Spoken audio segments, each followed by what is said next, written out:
Welcome to the Hermetic Astrology Podcast. I'm Gary Caton in Waynesville, North Carolina. You can find me on the web at dreamastrologer.com.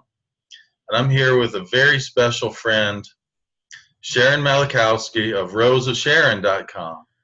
Welcome to the show, Sharon. Hello, everybody. So nice to talk to you. Yeah, Sharon is probably one of my longest time supporters. Way back in the Goddess Astrology podcast days, she joined the tribe, as we say, and we had her out at the recent Sky Astrology Conference, and she shared these wonderful pouches that she had made with the Mars magic on them with everybody, because we gathered under a really bright Mars. And so that began more of an active collaboration, and I just wanted to share with everybody the magic that Sharon's doing, because it is unbelievable. She's a fabric artist, and you're also like head of an association or something like that. Yeah, I'm. We changed officers this year, but I'm on the Northern California Quilt Council. Yes. And we're sort of the above all the guilds, and we make sure that the communication is happening about what classes are being taught, what lectures, and what new techniques. Yeah. Happening. And you're involved in curating shows, and it's really amazing what you do. And so I just wanted to share with everybody more about what you do in and of yourself, and then some of our recent collaborations. So thank you for being here. It's really wonderful. And I'm excited for everybody to see more of all this magic that I've gotten to see that you do.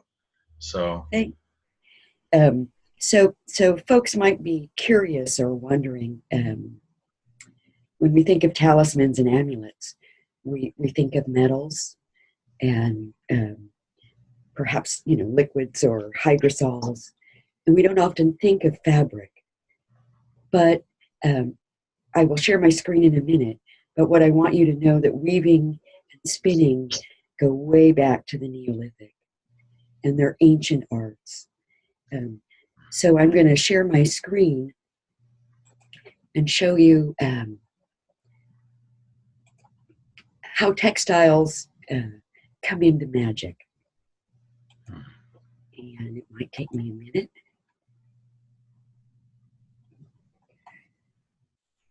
There you are. Yeah.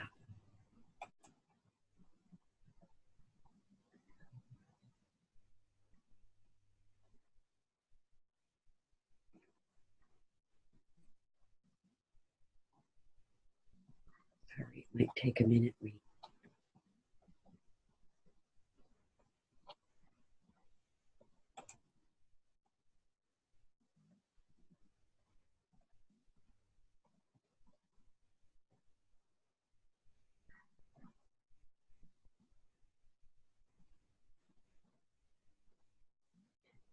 So we're all very familiar with this figure on this page. You can see it? Yes?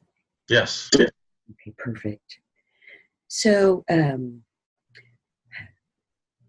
there's nothing like a fresh pair of eyes to bore through groundless stereotypes. So in this case, it's another example of that interdisciplinary crossover, providing that radically different perspective. So Dr. Olga Sofner was in the fashion business before she became an archaeologist. And when we think of Paleolithic humans, we think about stone tools, animal skins. But it turns out that the invention of string was probably more important to human development than stone tools. So think about it. When you have string, you're mobile, since you can carry a baby or food or tools. You can make nets and snares to catch fish and game. You can build rafts, contain livestock, link various materials into compound tools. You can twist a bowstring for driving fire drills or arrows. You can attach it to the shaft, so that magnify that physical power output and take a mechanical advantage, and weave elaborate clothing and functional and symbolic art.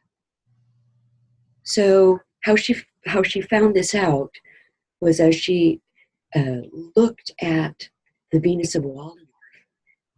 She looked at the hat and she noticed that it's not just an abstract design. It's a piece of figure sewn with vertical stem stitches, carved by somebody who's so familiar with weaving. So what I want you to notice is that textiles had been used in Mayan and other places as a text, as a code. And so we know that fabric and magic are as old as written word or older. And so it's very tied to magic. And the very act of spinning thread itself, when you see the fibers twist around each other and that magnetic attraction, is a lot about as above, so below.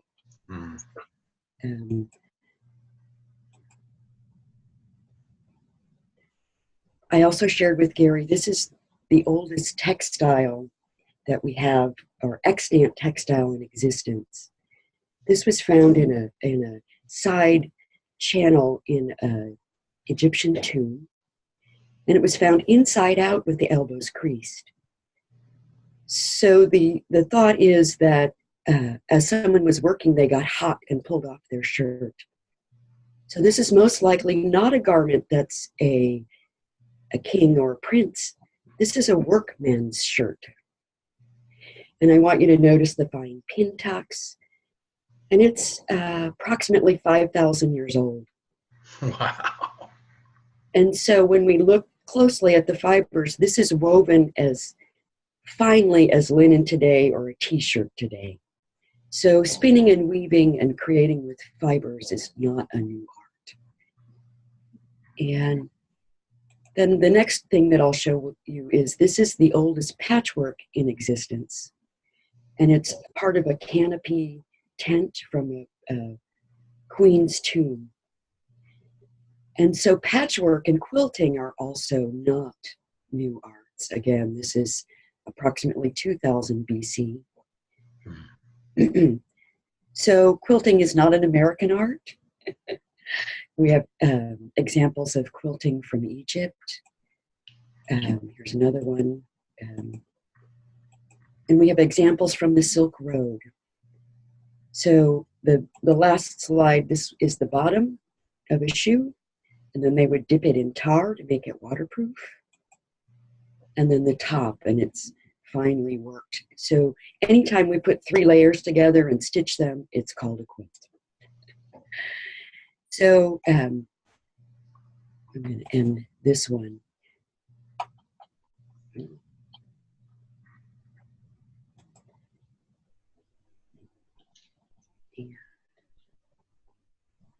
I'm going to briefly stop my share. So what I wanted folks to know is that fiber arts are intricately entwined in creating magic and talismans and sigils. Civilization. Mm-hmm. And it's persistent throughout. So we find them across all cultures, and it's something that literally binds us together as a community. And as a craft. And unfortunately, it doesn't last as long as stone or pottery or metal. But it weaves through our memory, because actually the physical act of sewing or weaving is ruled perhaps by Mercury, because it's a meditation of the hands. Mm-hmm. And it's also a communication. And part of what I do, besides making amulets and talismans for friends and family, this is my first public offering of these, is I help people make quilts for all kinds of things. So for weddings, for births, for funerals.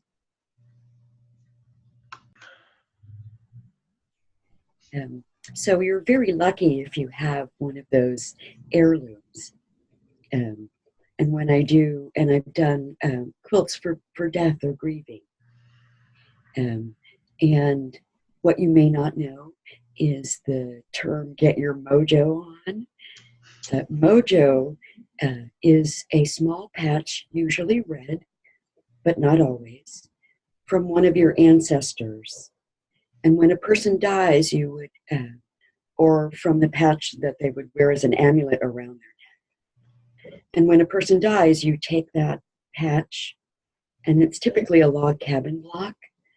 So when you see those old quilts, each block might represent an ancestor in their family lineage. Wow. And that's something that you wrap yourself in for protection, for comfort, for inspiration, for guidance. Wow. And so, that's another use of that word mojo. Wow, that's intense. Yeah, I had no idea. So it's literally, so that's fascinating because so these pouches that you're creating are almost like a smaller version of this thing that you would wrap yourself in, and Yes. you would become the magic inside the pouch almost. Wow. Yeah. That's wild. And my pouches are small. The Antares one that we made is small enough to slip in a pocket, and I used a polished amethyst so that it one wouldn't poke you, and two wouldn't tear the silk, so it feels smooth. You can put them out, but I like that they're discreet enough to carry with you. I love that. Yeah. So you the ones that you made me before, the Mercury pouches you made me before, I have one like in my camera bag, right? Because like I like the last thing I want to do is lose my camera bag, right? Yeah. So when I'm traveling, like, to hell with my suitcase, man. Just make sure my camera bag is safe. So I keep one in my camera bag, and then I keep one like with my laptop and stuff. The technology that I need to do what I do. And what have you noticed? That was for Mercury retrograde in Virgo, which is that Earth. So it grounds the ideas, it grounds the pictures. Yeah, and what I've noticed is that no matter what complications I run into, like especially because when you get on a plane, you're supposed to have a bag of a certain size and blah blah. I mean, my camera bag's like a backpack with a bunch of stuff, and I'm always waiting for somebody to like hassle me about, well, it's not standard this or that or whatever. But in fact, it's been the opposite. Like it's just been smooth. I've never had a problem with anybody hassling me about it. And but most of all, it makes me feel at peace. It's like a ritual. Like before I go, I'm like, yeah, okay, got my mojo on, right? I got my mojo pouch in my bag, and then of course that reminds me to, say a prayer to Hermes, and it probably more than anything puts me in the right frame of mind. And because believe it or not, as much traveling as I've done in my life, and I mean, when I was in my 20s, I just took off hitchhiking across the country, right?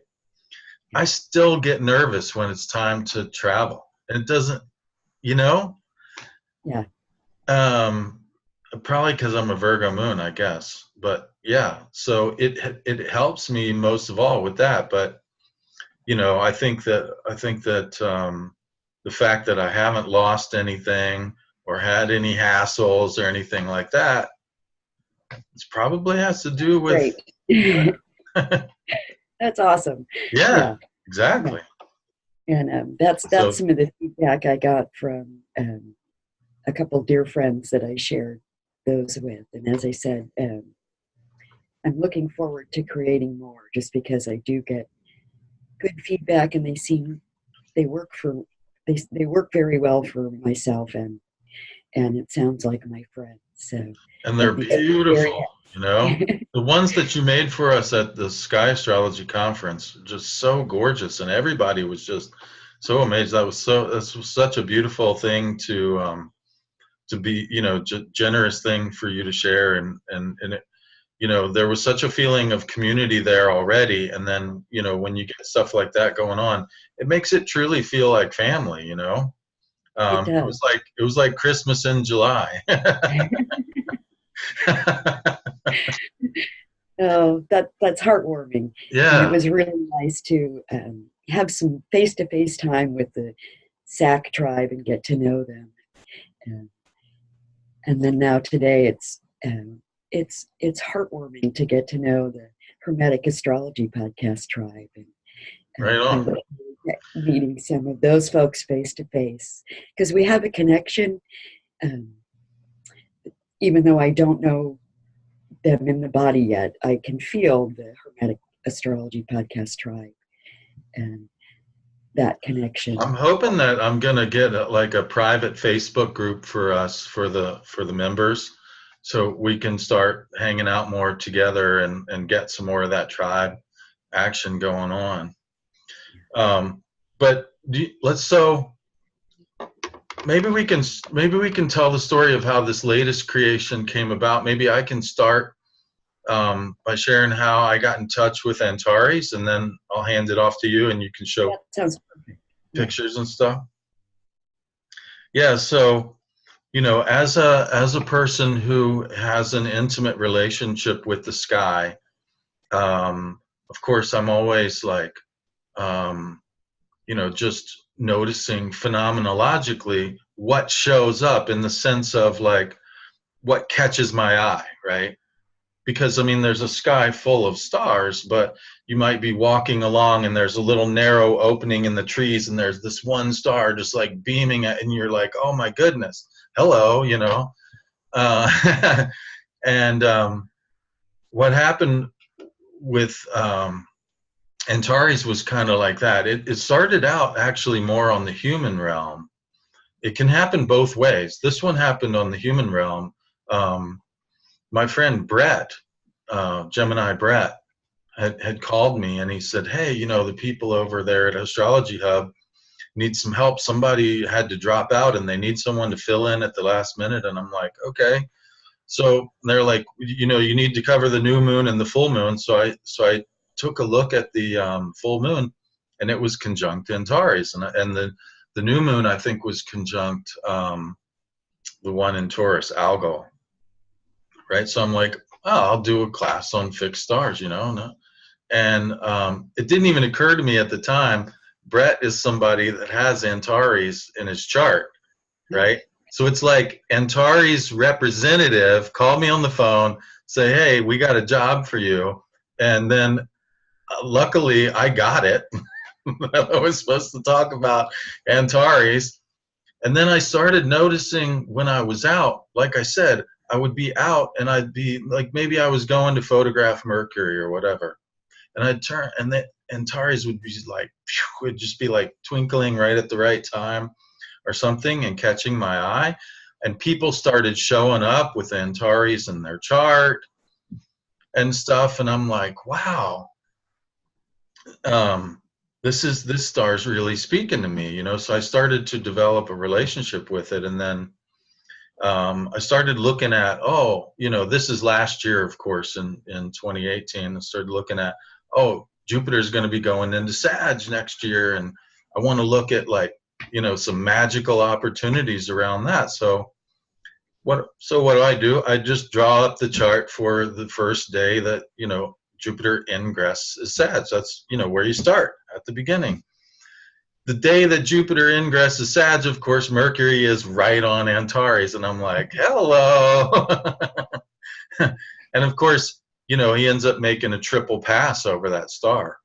And I actually ended up getting photographs of the first direct pass and the third direct pass. Of course, the one in the middle, it was conjunct the sun and Jupiter, and so that was invisible. But yeah, you know, that just stood out to me as a wonderful magical opportunity. And you know, we had already, you know, you had already made these Mercury pouches for me that I have in my camera bag and stuff, and you had those great things. And so I was like, Sharon, what do you think, you know, about doing these? Because what stood out to me is that all three of these planets, Mercury has dignity by face, by decan, in the first 10 degrees of Sagittarius. The sun has triplicity dignity and fire signs, of course, in the day charts. And of course, Jupiter that's his home, you know, diurnal domicile. And I was like, this is, I mean, that's what you want, right? You want to be working with dignified planets. And I was like, you know, let's do this. And so you were like, yeah, I've got some Antares mojo in my chart. Let's do something. You want to show people what you came up with? Yeah, or let's see if we can share screen.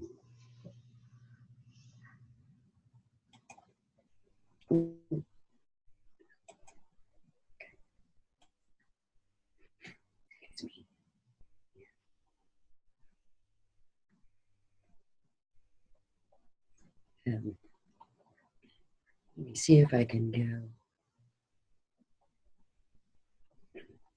back.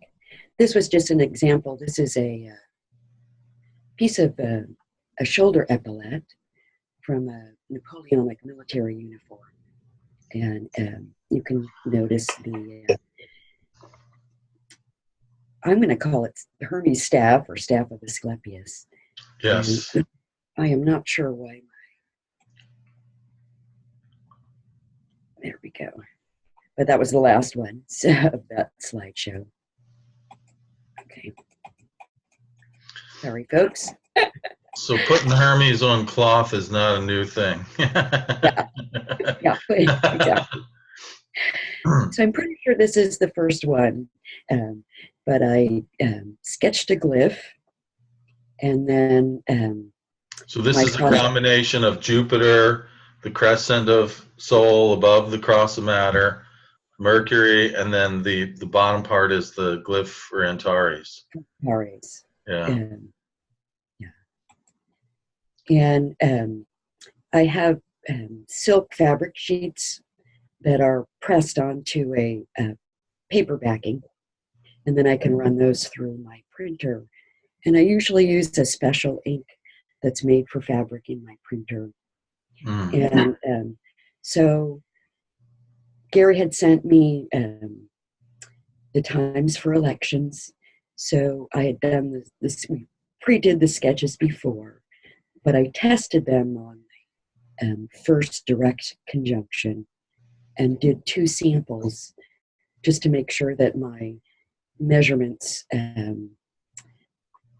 worked out correctly. So behind it is the silk and the saffron threads and some of the amethyst beads. And something Gary and I talked about as we were making these is I also have some connections to royal stars in my chart. And the idea that if you have a connection to one of the royal stars, it somehow creates this network of connections between the Bahamians. So I had been noticing that as they ping through, that one, you know, is lit up by the moon or another aspect, that I feel it, even though it may not be the one that's conjunct in my birth chart. And yeah, so they're a tribe. They're a tribe. Right? Yeah. Yes. It's like having one in your birth chart connects you to this tribe or network of royals. So those were the Antares ones. These are ones that I've made for friends and family. So the one to the back that you can see pink is that Mercury Virgo talisman. Yeah, that's the one I've got in my camera bag. Yeah. And then the others were for Corvus or Algorab, which you also talked about. And those are more for protection, and they have burdock and other sympathetic herbs in them. Yeah. So in case people are wondering, that the stone and the herb that are connected with each star, that comes from Cornelius Agrippa, 3 books of occult philosophy. But he himself said that it came from Hermes, which means that it came from an author who attributed the work to Hermes Trismegistus, right? Out of humility and respect for Hermes as the god of the arts of alchemy, magic, and astrology, right? It was very common practice back in the day. Yeah. So this is ancient, ancient, ancient. These glyphs, the stones and the herbs associated with them, they come from even before the Renaissance era. And Gary did a Jupiter Elfica. Yeah, this is before. Yeah, this is what got me started looking to Jupiter in Sagittarius. Yeah. Because this one worked so good. When I was working on this one, there was a lady who needed to sell a house, and she had a really strong Jupiter chart, and I was like, I knew that Jupiter on Alfica was coming up, and I was like, well, let's use this. And then as I got started working on it, I went out, and this was in the summer when Mars was just starting to get bright. So I went out, and I'm thinking, okay, I'm going to see Mars, right? I want to get a photograph of Mars because he's starting to get bright. Before I could get there, I get to the top of the mountain, and I needed to go a little bit further, but I get to the first lookout, and there's this huge storm on the horizon coming towards me, and it's all lit up, and there's like lightning and stuff, and I'm like, oh my God, I got to stop and get a photo of this before I go on, right? And then it hit me. There's Jupiter shining right above this, and there's literally an epithet for Jupiter, which means like the thunder visiting the earth, right? And I was like, oh my God, that's where it comes from, right? I mean, somebody had this kind of experience of seeing Jupiter and the lightning coming. It was like it was coming right from Jupiter, the star, literally. Wow. Yeah. And I was like, I think I tapped into something there. Because I thought I was going to see Mars, and Jupiter was like, you've been doing my magic. I'm gonna show you. Let me show you something here. Right. And so that's when I was like, okay, this clearly there's something going on here. So yeah, that's when I got the idea to work with Jupiter and Sag, because that's his home. That's his domicile. Territory. Yeah. I love what you did there with the rosemary and the yeah, it's beautiful. Let me go. Didn't want to go back, sorry. Let me. Okay. Yeah. And this, I was at a thrift store with my granddaughter, and I knew that it was coming up, and I found this really cool little tiny rhinestone crown with a comb. Yeah, this is Coronis Borealis, the northern crown, right? That's Alfica. Yeah. Awesome. And funny enough, the night before my solar return, and I knew that it was culminating, and I went out to look at the sky before I went to bed, and it was right overhead, just shining very bright and clear. Nice. Yeah. So, this again is that the Mercury talismanic pouches. So again, printed on a silk, which has other useful properties. Something you may not know about silk is it's naturally antibacterial, naturally, and it repels fleas, ticks, and bed bugs because the fibers in it, the silkworm is protecting that cocoon. A lot of people use it for taro pouches for that reason, I think, right? Yeah, because it's also an insulator, and has other properties. So this would be a sketch that I did for P40 that Gary and I did with Sharon Showstack, and Venus was in Aries. So, and then this would be the very first one that I did, and Christopher Warnock and Robert Place had a making talismans, and so they had put this out on their Facebook. So just briefly, in case people don't know, Christopher Warnock is let's see, Renaissance Astrology. Renaissance Astrology. Robert Place is, of course, Alchemical Tarot.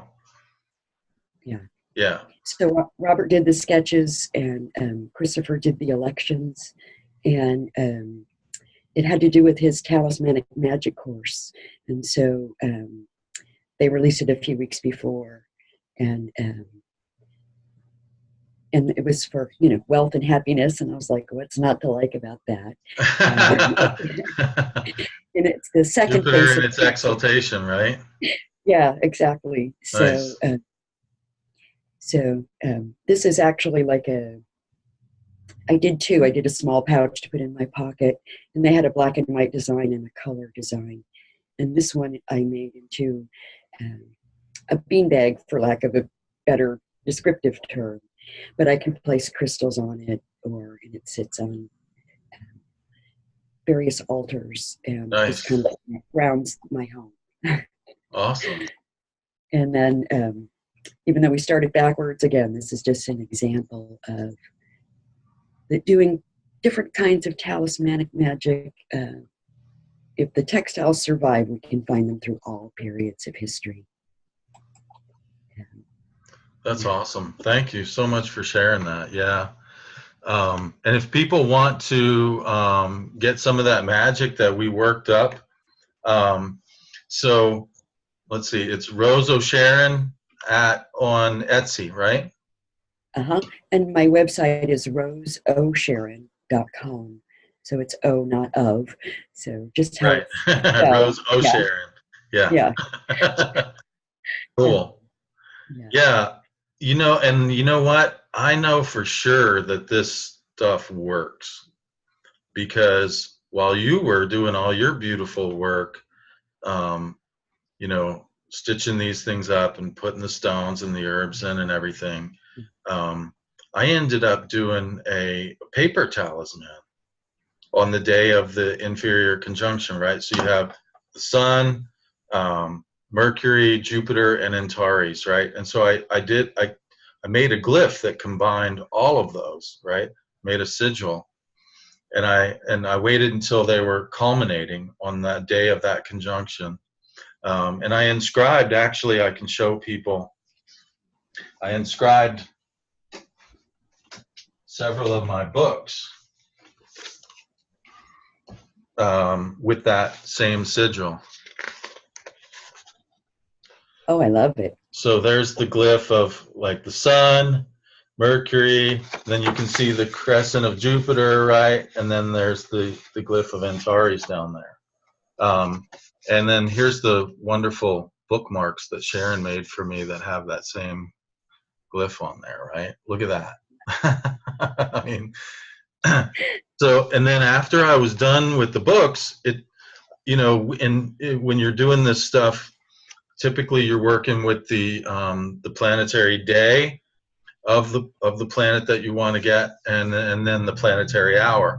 So I think I was working. It was I want to say it was a Mercury day and Mercury hour, and so Yeah, it was not, it was like fall, right? So you don't have a full hour.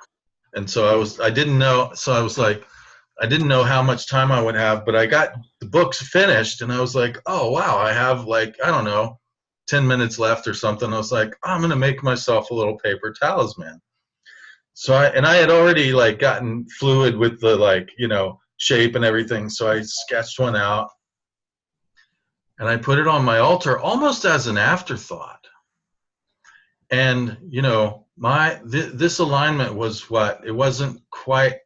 Antares is like at 10 Sag, and I think the conjunction was closer to like 6, I think, something like that. Yeah. Somewhere in the neighborhood. 6 or 7, something like that. Yeah, my midheaven is at 4 degrees. Oh. So, like, it's in the neighborhood. What is the midheaven? Work, career, right? Within 2 days, this woman who I met way back at UAC in May, right, in Chicago, writes me and says, "Hey, I just found out from my boss that we have a certain amount of budget to do things, and if we don't spend it, we're not gonna, it's gone. It's like how like." With roads and stuff, like they have to use all their money up by the end of the year. It's like, so we need a bunch of stuff written by the end of the month. Can you do it? And I'm like, yeah. So, and guess what it was? I got to write 4 articles on Mercury. Oh, fabulous. Yeah. Yay. And it was like, oh my goodness, how perfect is that? I have one of them's out right now. You can see it on horoscope.com. There's an article about everything you need to know about the Mercury retrogrades of 2019. And it's already, I posted it the other day, it's already been shared like 1,000 times or something. But, this is just, and I'm not like, well, I guess I am bragging a little bit, but that's all right. I'm bragging on Hermes because he's the one that did the magic. You know what I'm saying? I'm just the vehicle. Yeah. But my point is that this stuff works, and I know that was so. Anybody who's got anything in the first decan of Sagittarius there, this is some really potent magic that you can. And by the way, I want to say there was somebody who posted a comment on there about, right, because this is core Scorpionus. It's the heart of the Scorpion. Yeah. Some people might be a little bit intimidated by that. But guess what? That's why this Aries did not do the magic.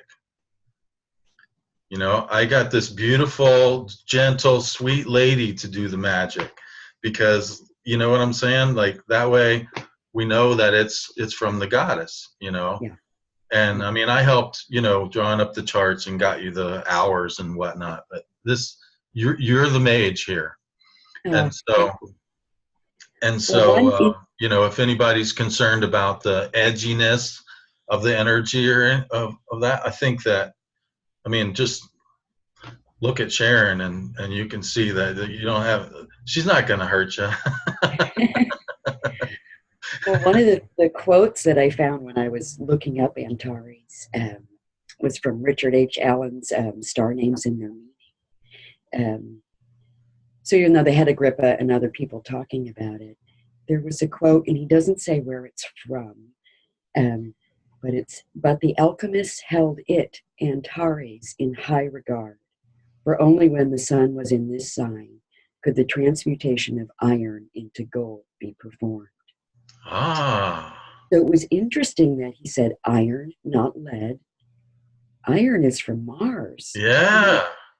Yeah, because it's a red star, right? That is the catalyst for turning Mars into creative power, into golden wisdom. Nice. Because Antares is also called the saffron rose-colored one. Mm-hmm. And he's of the 4 royal stars, or the 4 guardian angels, he's the guardian of the West. Transformation. So when things have outworn their useful purpose, mm-hmm. he's the one that cleanses, right, and refreshes so that you're at the beginning of a new cycle, or so that it's pure, or so that it Yes. has new life. Nice. And so there's lots of ways we can look at this star and our That's culture. that's really Tradition, fascinating. Yeah. That afraid of that. And death is really about rebirth, purification, changing form, um, uh, getting to the essence of things. Um, that really hits home for me because this writing that I did, the express purpose of what I wanted to do was that how in the popular media, you get these sort of, I don't know, I just call it what it is. It's fear mongering. yeah. Oh, Mercury retrograde, run for the hills, don't do this, don't do that. And I'm always like, oh God, why? Yeah. Why do we have to do that?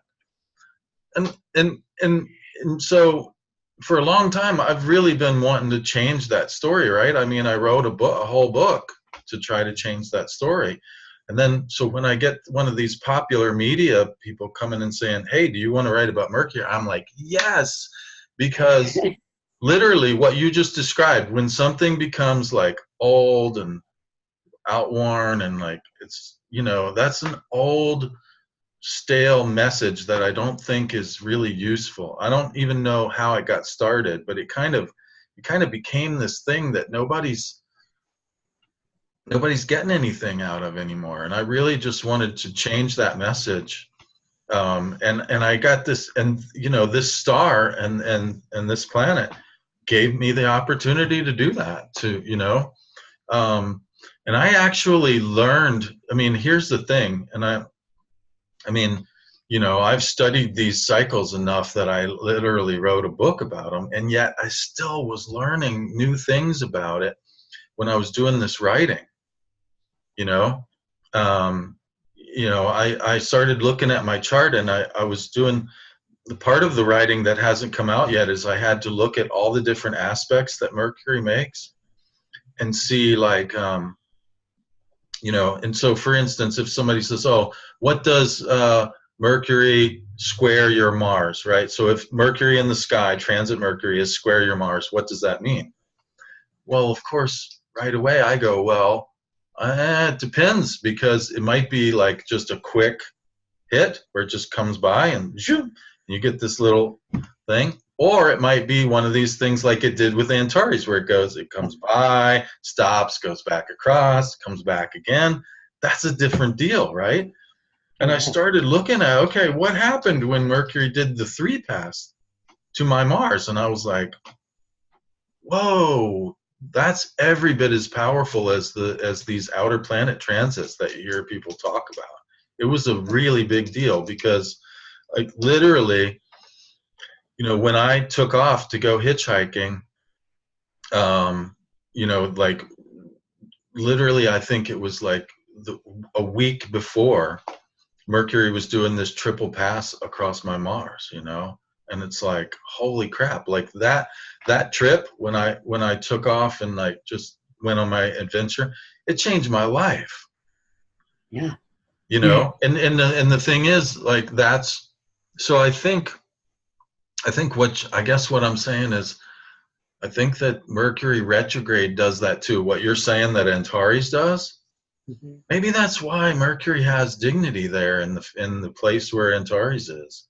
I don't know. That's interesting, because I think Mercury does that too. What you were talking about, like refreshing something that's sort of worn out or had lost its. Because I was like, yeah, I don't want to be in college anymore. I'm not feeling it. I don't want to be an academic. I need something else. And so, ninth house, what do? You go to school or you travel, right?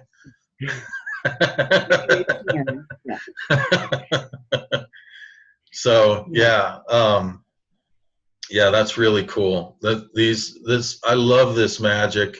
It feels so good to be like working with this stuff in a way that sort of gives it the ability to like come into our lives. It sort of, I feel like people, I don't know, you know how they say, for instance, people will say, oh, as above, so below, as if like these, or they'll say like, oh, this star has such and such influence, like it's doing something to us, right?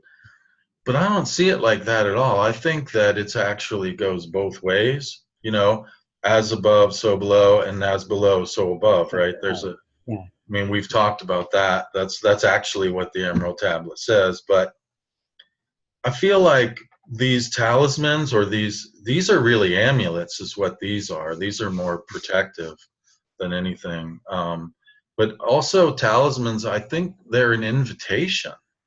It's like you send out an invitation to a party. Please come to my house and hang out and have a good time. That's what I see this as. It's like you're inviting these energies to be more directly involved in your life, you know. Yeah.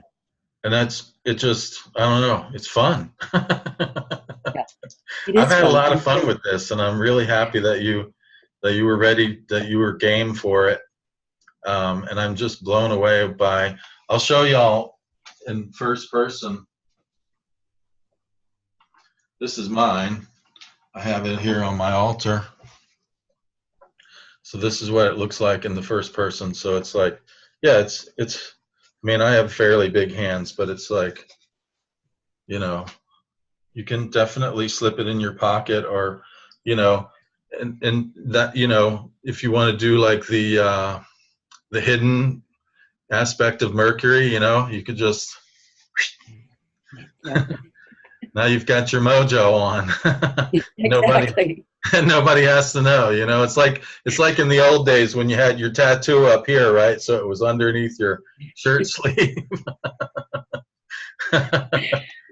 Yeah, uh, they're small and discreet, and yeah. yeah, and I we can go back a little, but this was interesting to sit with this star for about 40 days.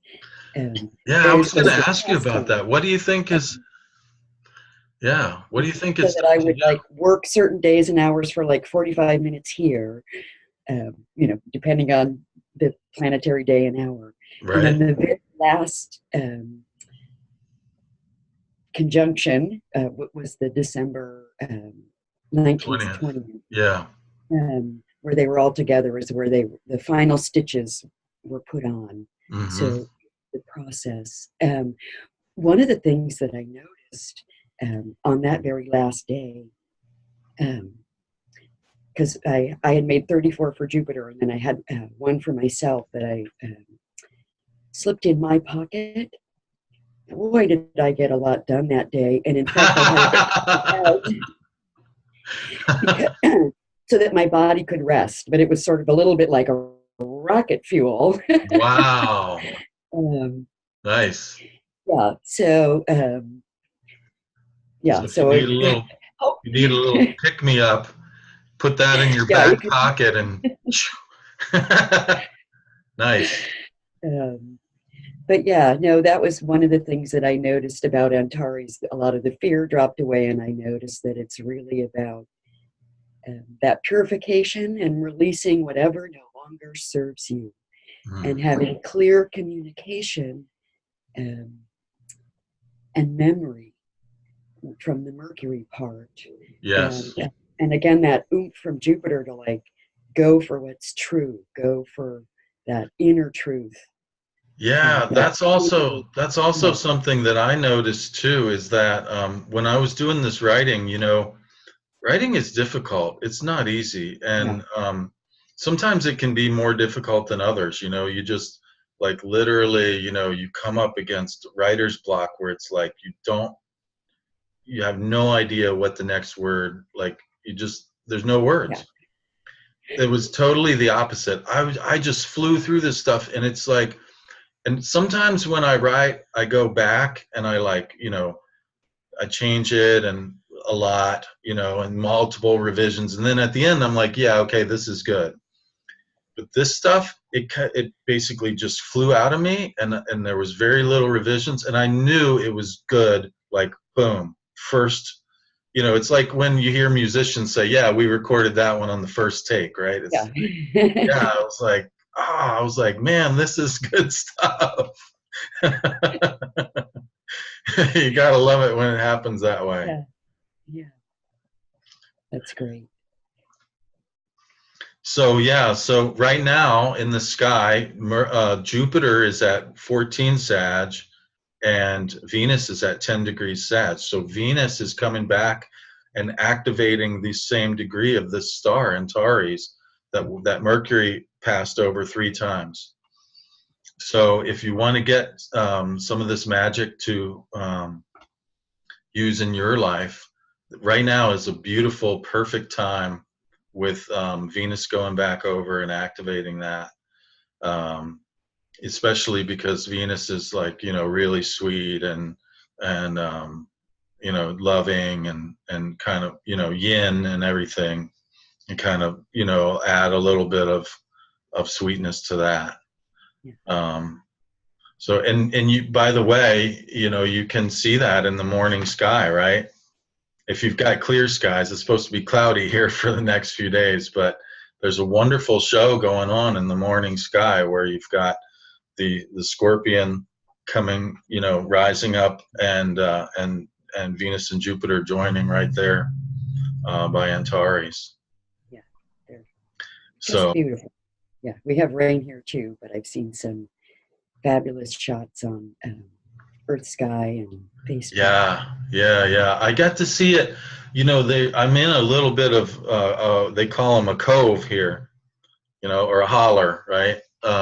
I'm in a little bit of a valley, so there's a little bit of a hill over there on the eastern horizon, and it's like just right there by the trees I could see Venus, and then I could just see Jupiter, and then a little bit of Antares. But I want to get out where I have a clear horizon where I can see, you know, the whole thing really good. It's a beautiful sight to behold, and there's magic even just in that, right? Oh yeah. Yeah. Yeah. Oh yeah. It's a yeah. Yeah. Just sitting out and watching the stars. Yeah. Absolutely. There's no substitute. Except for these. Yeah. This makes a pretty decent substitute. You can take it with you. A little mojo snack. Yeah. It's been really a lot of fun, Sharon. Thank you so much, really, from the bottom of my heart. It's been really cool to collaborate with another magician and alchemist. And you know, what you do to me is so amazing. My sister, I don't know if I ever told you this, my sister's a spinner. She made this hat that I have here. Here you go. This is for my sister Rini. Um, and you know, she spins the wool, and it's like you said, it's like a meditation. It's with your hands, right? And yeah, you can tell it's magical, not just because of like that meditative quality that people that do it talk about. You know, that's why they do it. But you can tell it's magical because of just watching it. You know, and yeah, it feels very primal to me. It feels like it connects us to our indigenous heritage as, like, you know, pre-industrial age people, you know. Yeah.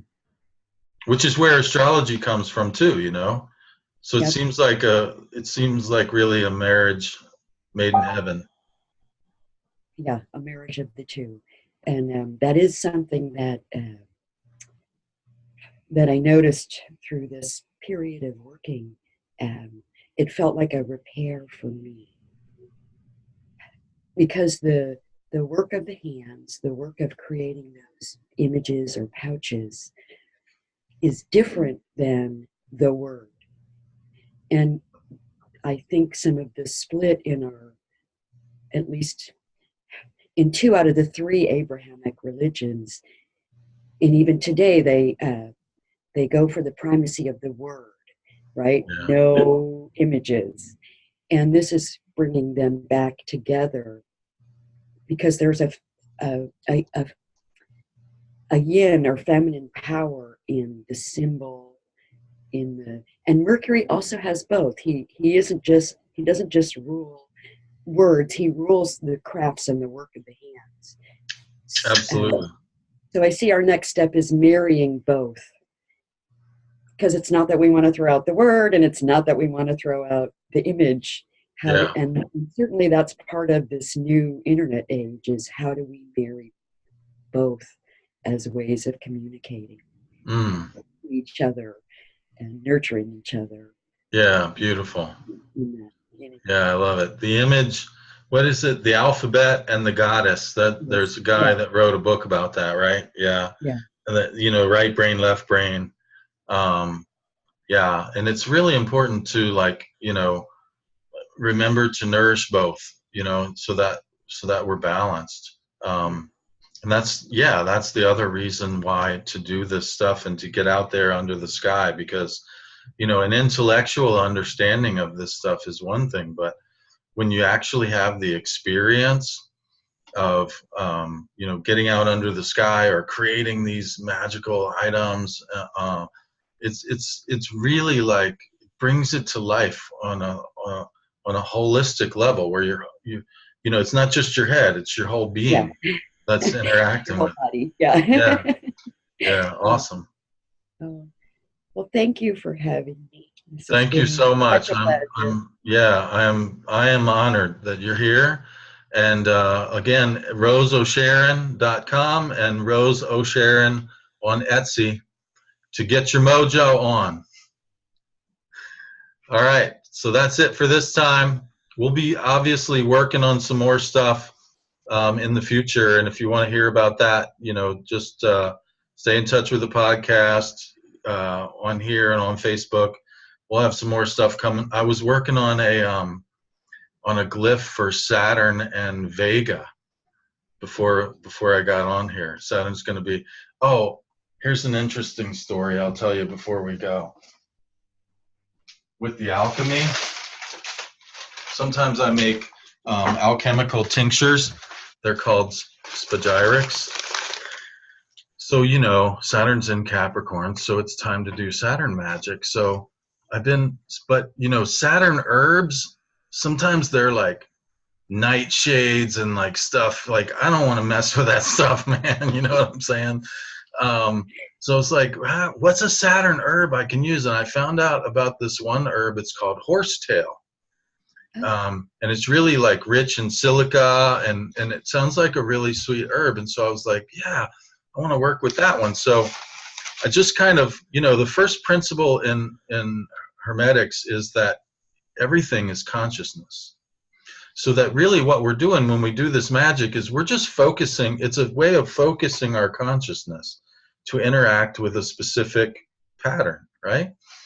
So I just put it in my consciousness. Yeah, I want to do a horsetail elixir for Saturn. And I was like, it'd be really cool if I could do it with Saturn on Vega, right? So we had this awful snowstorm a few weeks back, where it's like this really heavy, wet snow that we get over here in the east, and it broke a bunch of trees down and knocked the power out for days. And after 3 days of no power, I got sick. I was like, I'm going to a hotel, man. And I got to the hotel, and I go to get in my room, and right in front of my room, there's this huge bush hanging over the thing. And I'm like, you can't help but notice. I'm looking at it, and I'm going, hey, wait a minute. That's like the pictures I've seen of this horsetail thing that I've been looking for. There was this huge bush of horsetail right in front of my room. So I go back into the main lodge there, and I'm talking to the people, and we're talking about this. I was like, it might seem kind of weird to you, but, do you mind if I get some of that? And they're like, are you kidding? The guy took me in, and he's got these jars with like different, basically alchemy. I was like, oh, he's like, yeah, he's like, it's cool, man. He's like, as a matter of fact, I've got a package of horsetail picked fresh, man. It's already dried out. He's like, here you go, you're all set. Oh, that's just too perfect. So yeah, sometimes when you love the planets, they love you back, you know. So that's my next project that I'm going to be working on. But yeah, so, and I'm sure, you know, we're going to get together and do some more pouches or something like that at some point. So anyway, stay tuned, and thanks for tuning in. And thank you once again, Sharon. Thank you so much. My pleasure. All right. Blessings, bright blessings of Right. Mercury on Antares. Bye for now.